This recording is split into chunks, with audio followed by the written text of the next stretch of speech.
Magandang araw po sa inyong lahat mga kabansa. Kayo ay nasa Iparas kay Paras. At ito ay inyong lingkod Paglinawan na nagbubungad ng pagbati para sa ating sekretary. Magandang hapon po. Kain po tayo. So mga kababayan, ito na naman tayo sa panibagong episode ng ating Iparas kay Paras. At of course, hindi natin makalimutan ang sufferings ng ating mga kababayan. They've always been in the forefront of sacrifices, no? Sakripisyo ng kanilang buhay dahil sa kamalian na iboto ang isang bangag na pangulo. Kaya po nagdusa ang sambayanan. At kailan kaya natin marinig ang ating mga kapatid na mga protektor ng sambayanan at sa mga taong bayan. So, ito po ay isang istorya tungkol sa kabulastugan, the continuing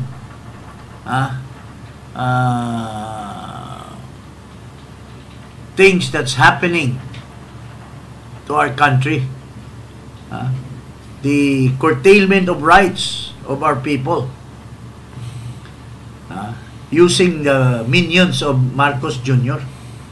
in Congress. Ito po, papanood natin ang kasalukuyan na hearing daw ng iba-iba na namang committee, nagbuklod-buklod para lamang ipakita yung kanilang kabubuhan bilang mga congressman na hindi naman nangyayari sa mga panahon na kami pa nasa Congress. Sila rin. Para lang kunyari gagawa ng batas, gagawa ng ganito, pero sa likod ng lahat ay mayroong nagsususi sa kanila para akala nila mahihinto nila ang taong bayan sa pananakot ng kanilang contempt powers at ipapakulong nila itong mga vloggers. Alam mo, dumating na tayo sa point ng ating bansa na hindi na natatakot ang taong bayan. Subukan naman nila yan, palapit na tayo sa impyerno ng kanilang buhay, mga kababayan. Ito paring Ado, ano masasabi mo? When the people is pushed to the wall, when the backs of the people are pushed to the wall, there is no wala nang recourse kundi. Kasi sabi nga ni Thomas Jefferson, when tyranny becomes law, rebellion becomes duty of every citizen. Ang pattern ngayon is increasing fascism. Hindi lamang ng executive, pero kasama na pati legislative. Lahat na ba yan gumagalaw? Mayroong ano yan May bas-bas. Mayroong ano ba yon sa kumpas. Nagkukumpas? May nagkukumpas. Si Maestro ang nagkukumpas? Hindi ako yun. Si Maestro na nasa Malacanang, yun ang nagkukumpas sa lahat. Kasi kung walang kinalaman si Marcos sa lahat na ito, he could have stopped them right there and there. Yung tungkol dyan sa impeachment, the talk of impeachment has continued, has prevailed, in spite of his telling the people that I was personally telling them, asking them that impeachment is divisive, it does not bring any good to any person in this country. Pero does anybody really listen to him? Yun pa nga Or is it because it's a drama? It's a drama. It's a moro-moro that is going along. And this is, at the end of the day, since walang naniniwala sa kanila, they want to curtail the rights of every citizen, lalo na in the social media, to stop telling their Filipino brothers and sisters of what they feel. Ito po ang nangyayari ngayon. Nagpatawag ng committee hearing ang mga magigiting at mga marurunong daw na mga congressman. Itong iba nito, hindi naman ito mga kung sino-sino lang, mga kasama naman natin ito, at hindi naman ito ganito, ganyan sila noon. Ngayon, ewan ko, bakit ng evil spirit Nagkaroon ng evil spirit Possession. Na possess ng evil spirit Yang si Ace, napakabait na tao yan yung isa, nandyan si Aquino. Yung si Dong Gonzales, yung si... May pastor pa May pastor. Anong pangalan nito?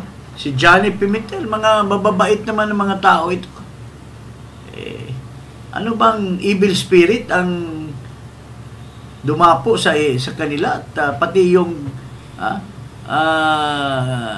karapatan ng mga taong bayan. Every person, vlogger or no vlogger, has the right to the internet, has the right to the social media. Even if I'm not a vlogger, if I want to sing, if I want to dance, like if you want to record yourself in the TikTok, o kung magpaiyak-iyak ka, you can have yourself be seen in the social media. So, just like anybody, they have every right to be on air. So, bakit mo ikukurtil ang karapatan ng bawat isang Pilipino na under the pretext na naninira daw? Pakinggan natin ito, si Ace Barbers. Anong pinagsasabi nito? I'd like to address this clarification to Ms. Malu Tikia. Malu, para lang sa kaalaman ng marami, ang objective o layunin kasi nitong committee hearing na ito ay magpasa ng mga batas, no? Gaya ng nabanggit mo sa ibang bansa na kung saan ay merong mga batas, no, to protect, no, yung the people from online scams and others, no, and other illegal activities that is being done in the cyberspace. Dito sa atin sa ngayon, Malu, no, marami kasing mga vloggers, habang tayo'y naghihiring ngayon, ang komentaryo ay sinasabi nila na we do not respect that committee hearing kasi yung hearing na yan suppression ng aming freedom of speech or freedom of expression. Hindi kami naniniwala na ang layunin niyan ay para gumawa ng batas. Since you are here, I'd like to get a categorical opinion from you na ikaw ba ay naniniwala na tama lang na tayo gumawa ng batas para magkaroon ng disiplina, magkaroon ng regulatory framework ang ating bansa sa paggamit ng social media? Sir, to directly respond to Congressman Barbers, yes. Okay. For the simple reason that the decency of the space has been crossed so much. So yes. There are statements that are being issued that are slanderous or libelous, correct? And you agree with me, No? Yes, sir. Okay, so marami kasing ganyan eh. Maaring hindi nila aaminin o hindi sila informed, no, kung ano na yung kanilang limitasyon sa paggamit ng social media. Kasi yun na nga ang sinabi ko kanina, when you open your social media account, sometimes makikita mo may nagmumura. Di ba? May nagmumura. May name calling. They resort to name calling. They call politicians, they call people by other names. Na insulto nga minsan di ba? Meron naman dyan nananawagan ng kaguluhan sa bansa. And these are the things that we want to check. Yan po, kaya yung manunood doon ng mga vloggers na walang ginawa, kundi magmura, they've crossed the line of decency doon papunta sa criminal act of being libelous or slanderous. So, yun ang gusto nating linawin. And I'm glad that Professor Maluti-Kia is here to agree with this committee's objective in coming up with this legislation, remedial laws or legislation that can be used by the country, and of course, people will benefit. Tama? Sir, ako lang, kasi ang legislators, you live in a glass house. So part and parcel of your public life are attacks being made. And that's normal. That's normal. But there is also such a thing as contrarian view. Kasi kung papatulan yung opinion yun eh. Ngayon, kung factual, kaya I'm only referring to fake news peddling. Yeah. Yung opinion, they can share, they can express their opinion 24 hours, 7 days a week, 365 days in a year. And no one will stop them from doing that. That's their right. Yes. And we know that and we respect that right. Thank you for that. Pero kapag you've crossed the line, created a story, created a news that is fake, and you peddled it, diba? Teka muna, may pananagutan tayo sa batas. And I know that, diba? Yes, sir. So, that's very clear. We will not debate and argue about opinions. Yes. Because your opinion is I respect, and my opinion you should also respect. Anak ng kamote, para namang hindi nagbabasa ito ng batas Kaibigan ko to si Ace ano pang batas ang ipapasa mo? You have even mentioned the word slander. You have even mentioned the word illegal, libelous. Saan ba galing yan? These words were taken from an existing law. So, ano bang regulations or curtailment?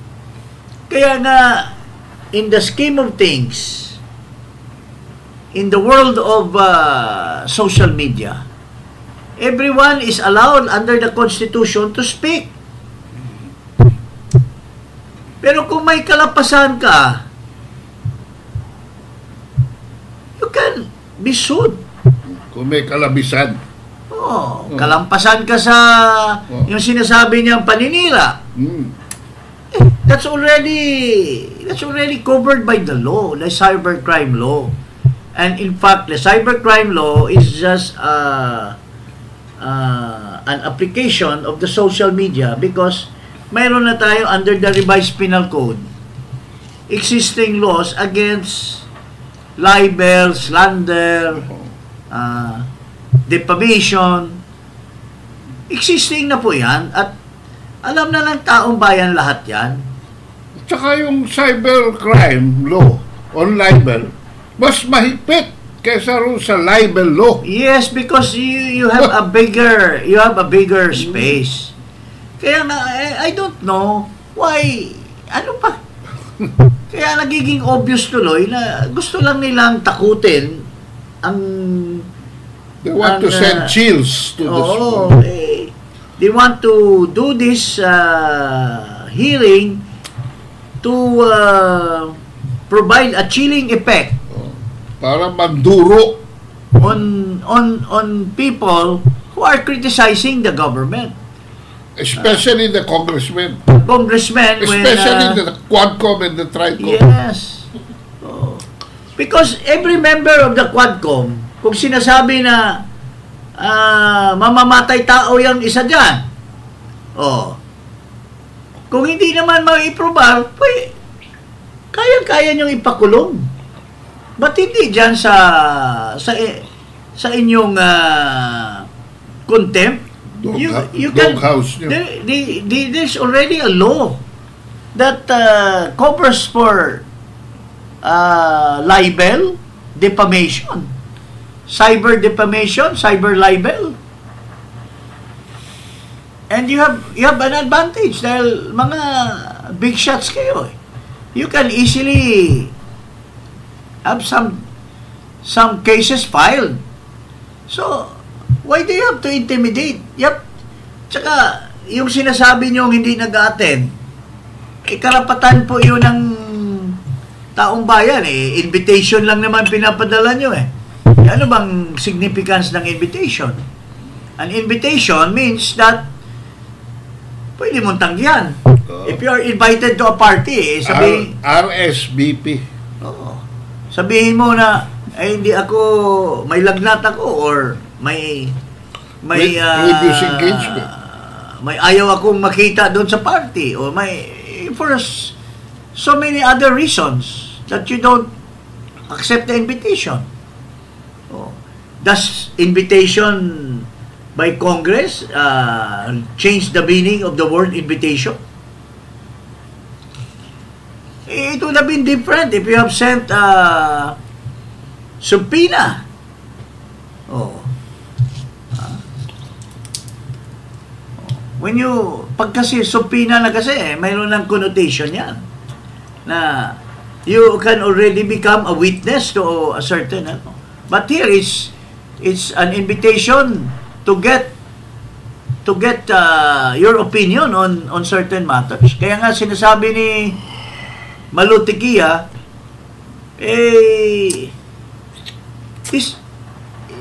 these words spoken by people who make blogs in the social media are mere opinions, are mere thoughts that come to their mind, and they speak speak it on the air. Di ba pare? What can you say about it? Well, ako medyo hindi ko nagustuhan yung nakita kong kasi kaya kung ako na-imbita dyan, talaga hindi ako pupunta. Tinatanong niya si Malutikia, pero siya na nagbigay ng testimony ni Malutikia. No. Pina-agree na lang niya si... Hindi niya pinasagot si Malutikia. Nagtanong siya rin niyang sumagot. Leading question kasi Ano kami, tanga? Anong klase? Para you can put paring words into our mouth. Ano na bang nangyari sa'yo? Hindi ka naman ganyan dati. Bakit ka na-possessed by the devil already? Ha? Ibig mo sabihin, exorcism na kailangan dito. Kailangan na ng exorcism yan. Kasi hindi naman ganun ito si Ace. Parang tagal kong kasama to, 9 years. Diyos ko. Even when we were no longer in Congress, we still see each other, we greet each other. Hindi naman nagbabago ang kabutihan nito, pero what made you change? A very clear example is during Duterte's time when he was the head of this drug committee. He spoke so much. Nag-speech pa siya, di ba? Speech pa siya praising Duterte, that Duterte was the man of the hour, and so on. Pero nung nandad si Duterte, ibang-iba na yung kanyang tema. Alam mo, Secretary. Ano bang magic mayroon dyan sa Congress na pagka inanuhan ka ng magic wand ng isang tao dyan or dalawang tao, magbabago yung utak mo at pag-iisip mo? May kasabihan kasi na pagka ang tigre pala yan, sa simula, nangingisda yan, isda kinakain yan. Pero pag yan, nakakain na ng karne ng ibang animal, no? nagiging carnivorous na. Hindi na babalik sa isda. Ano ngayon yung karne na yun? So, the bottom line really is, this is really irrelevant and useless. Unang-una, hindi nyo pa hinintayin matapos yung, bakit at this time? Dahil eleksyon, takot kayong titirahin kayo sa mga vlogs. O, bakit kayo matatakot? Kung wala naman kayong ginawang kabulastugan sa bansa, sa distrito ninyo, hindi naman kayo dapat matakot. Because very firm ang Constitution dyan eh. No law shall be passed to abridge. Yan. No law. Ano pang law gusto nyo? Ngayon, siya sabi nyo, in violation of, o meron ng penal code para dyan. May criminal laws na in effect. Kikreate daw sila ng standard. I-regulate nyo ang rights ng tao? Hello. Kung sa US ka si Biden, sinubukan yan eh. Anong ginawa niya, for the meantime na pinag-aaralan how to reverse it. Nag-issue siya ng executive order para sa pag-outlaw ng TikTok.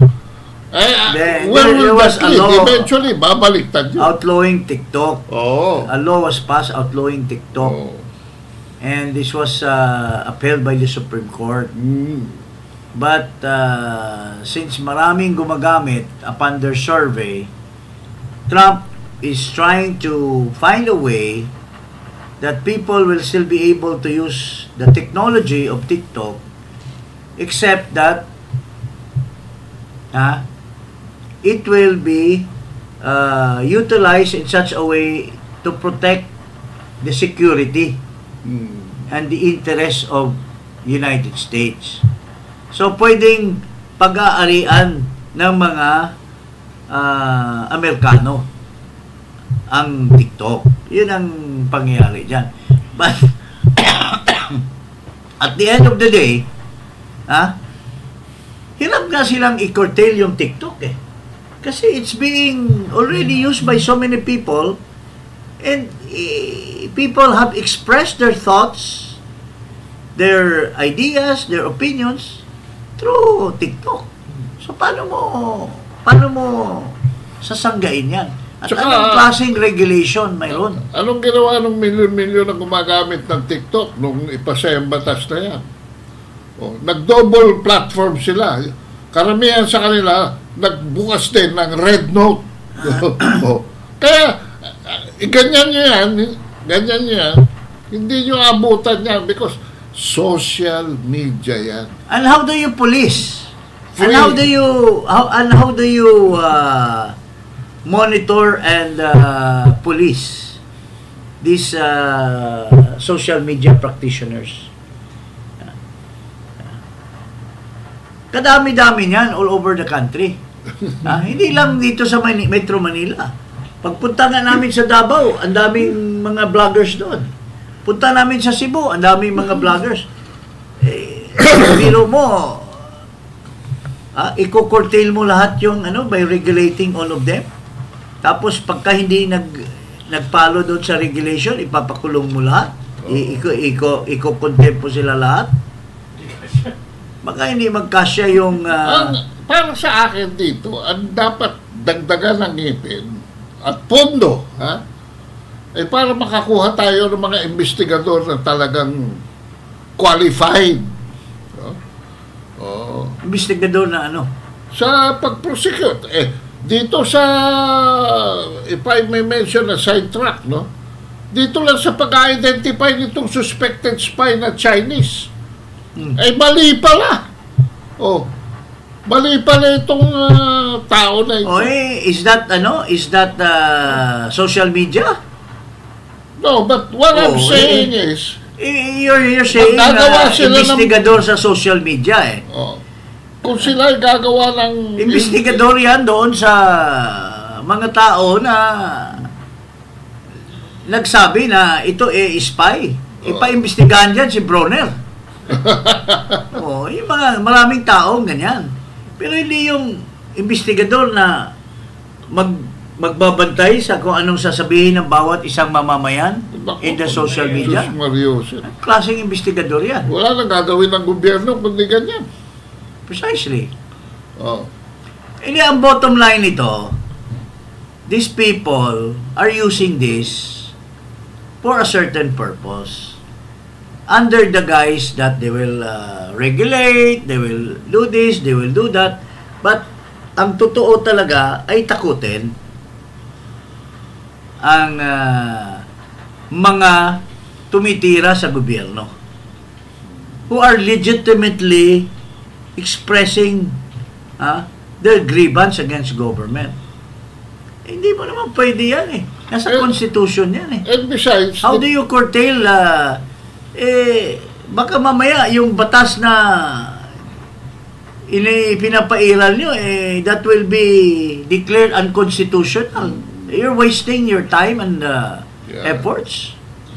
At saka meron and ng resources. may mga self-policing measures na yung mga platforms. Yes. In fact, in the United States, ginamit nila Biden yan. Through the FBI, inaano nila si Zuckerberg at na i-curtail yung mga social media. Pero right now, under Trump, they are now very much open. Ang Meta, ibinuksan pa nga ng mas malaki ang leeway. Inalis yung mga fact-checkers. Why? Because you cannot curtail freedom of expression, the freedom of speech. Mayroong mga gago, a certain Jenny, sino ba itong abogado na itong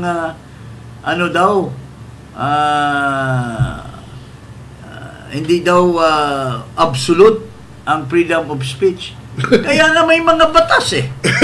Of course, it's not absolute. That is why there is a cybercrime. There are laws.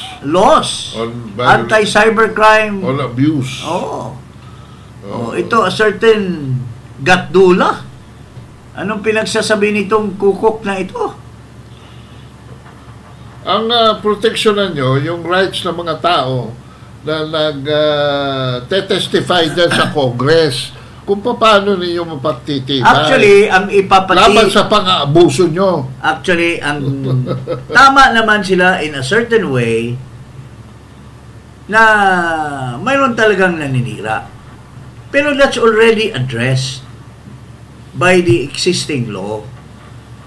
It's just the enforcement.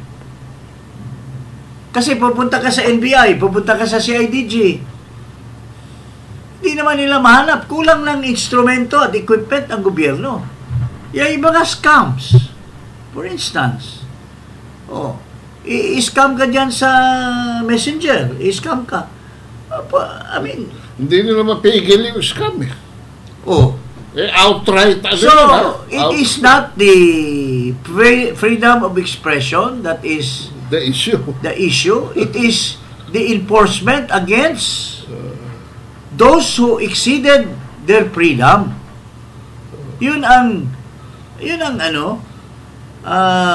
dapat pagtuunan ng pansin.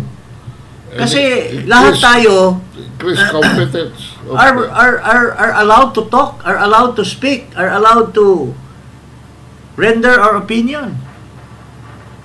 Pero if that particular speech, that particular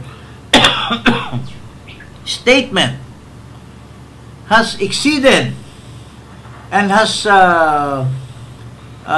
committed an offense against another person, this person can sue you. May redress for grievances. Can sue you through the cybercrime. Now, ang tanong, yung bang nagsabi ng libelous statement against this person, kaya bang hulihin yon? So, that's no longer part of the speech, but it's part of the technical aspect of identifying that person. Kasi in the internet, maraming mga ano man tawag niyan? Chapero. Yung maraming accounts. Trolls. Karamihan dyan, Mga trolls. fake accounts. Ha? Mga daming accounts. Yun ang, it's not the issue of freedom of speech, freedom of expression, or freedom of, against, aggrieve, it is the way of identifying. Yun ang issue dyan.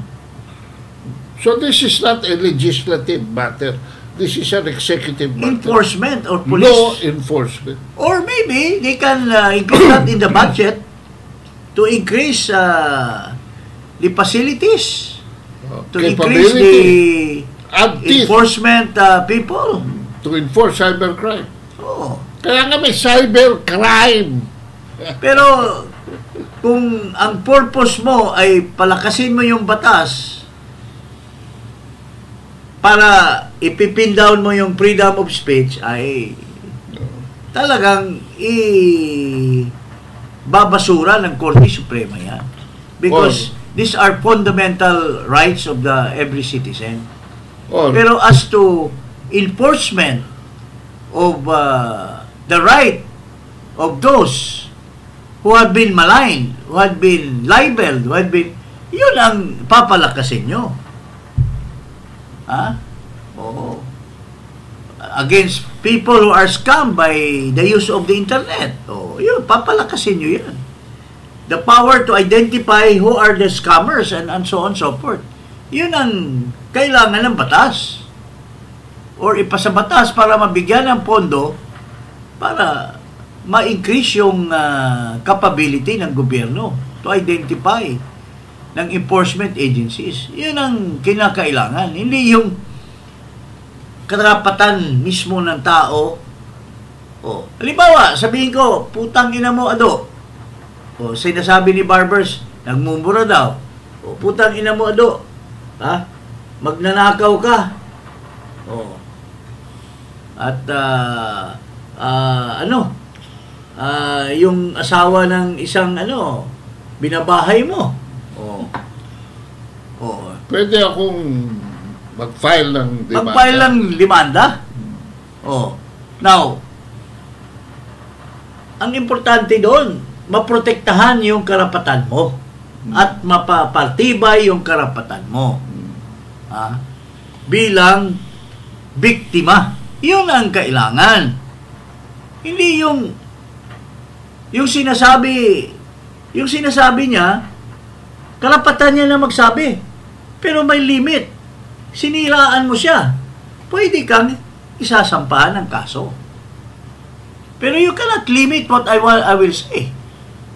But you have the right to go against me for the excesses that I did. Kuha mo ba yung point? So yun ang nangyayari dyan. So, yun lang po mga kababayan. Sana itong nangyari today sa Kongreso, baka maghunos dili naman. Kasi halos nakaupo diyan sa front seat. Mga kaibigan ko lahat yan, mga mababait na mga tao yan. Unang-una yan, si Johnny Pimentel. Maayos naman na tao yan. Ito si Dong Gonzales. Tagal ko nang kasama yan. Maayos na mga tao yan. Mga maayos na mga kaibigan.